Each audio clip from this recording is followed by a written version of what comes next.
रीना एक मध्यम परिवार की लड़की थी, लेकिन उसकी भाभी शिवानी एक बड़े घर की बेटी। शिवानी की शादी अभिषेक से लव मैरिज थी। अरे भाभी, ये कितना अच्छा सूट पहना है आपने, काश ऐसा मैं भी पहन पाती। अरे क्यों नहीं रीना, वैसे भी तुम्हारा और मेरा नाम तो एक ही है, जब मन करे पहन लेना। भाभी, आपको आपके पापा ने कितने अच्छे कपड़े गहने दिए हैं।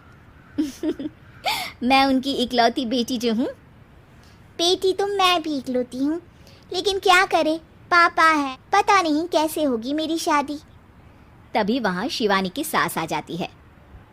अरे क्यों नहीं करेगा भाई तेरी शादी धूमधाम से, आखिर जिम्मेदारी है तो उसकी। और वो दिन भी आ जाता है जब रीना की शादी तय हो जाती है।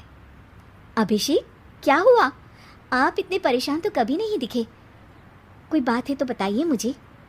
अरे शिवानी, वैसे तो शादी का सारा इंतज़ाम हो गया है, लेकिन गहनों का रेट तो आसमान छू रहा है, कुछ समझ में ही नहीं आ रहा। थोड़ी देर में शिवानी अपने पूरे गहने अभिषेक के सामने रख देती है। ये लीजिए, गहनों का इंतजाम भी हो गया। अरे नहीं नहीं शिवानी, मैं ये गहने किसी हालत में भी नहीं ले सकता, ये तुम्हारे पिता ने तुम्हें दिया था, और तुम हो कि। तभी वहाँ सास आ जाती है। अरे तो क्या हुआ, इसकी तो हो गई ना शादी, अब किसे दिखाने हैं इसने सास गहनों का डिब्बा शिवानी के हाथ से लेकर वहाँ से चली जाती है। रीना की शादी धूमधाम से होती है और अब वो बड़े घर की बहू बन जाती है। वहीं रीना की शादी के बाद शिवानी और अभिषेक उसकी शादी के कर्जों से डूब जाते हैं। मैं सोच रही हूँ नौकरी करनी शुरू कर दूँ, वैसे भी पढ़ी लिखी हूँ, आपकी थोड़ी मदद भी हो जाएगी। वैसे शिवानी, कुछ दिन कर लो तो अच्छा ही होगा, क्योंकि ज़रूरत भी है। अब शिवानी भी नौकरी करने लगती है और घर खर्चे में अभिषेक का हाथ बटाती है। एक दिन शिवानी, रीना का फोन आया था, कह रही थी कि आने वाले त्योहार में उसके ससुराल जाना है। ठीक है माँ।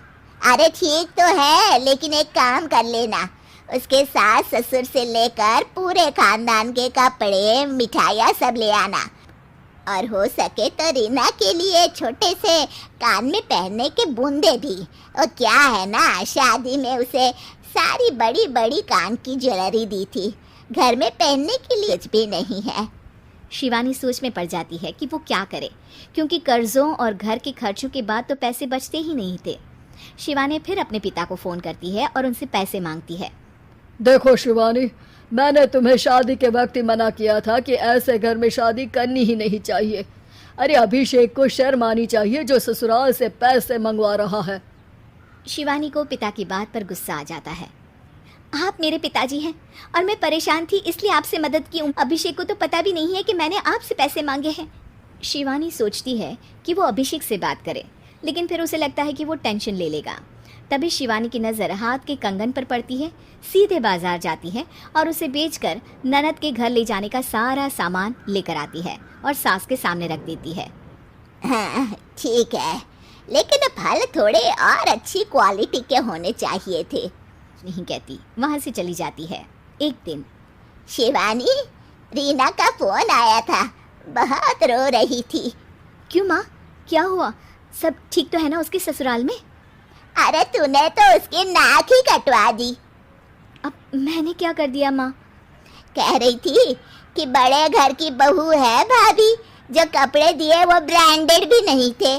तू तो जानती है ना उन लोगों का पहनावा कितना अच्छा है। बेटी का भला कभी सोचती नहीं। हाय भगवान, अरे बड़े घर की बहू है, इसी बात की जलन है ना तुझे, लेकिन याद रख मेरी बेटी का सोचने के लिए भगवान है, तुम लोग कभी उसका बुरा नहीं कर पाओगे।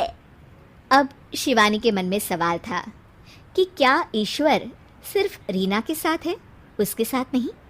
लेकिन उसे सुकून था कि वो अभिषेक के साथ उसकी जिम्मेदारियों को निभाने में बराबरी की हकदार है।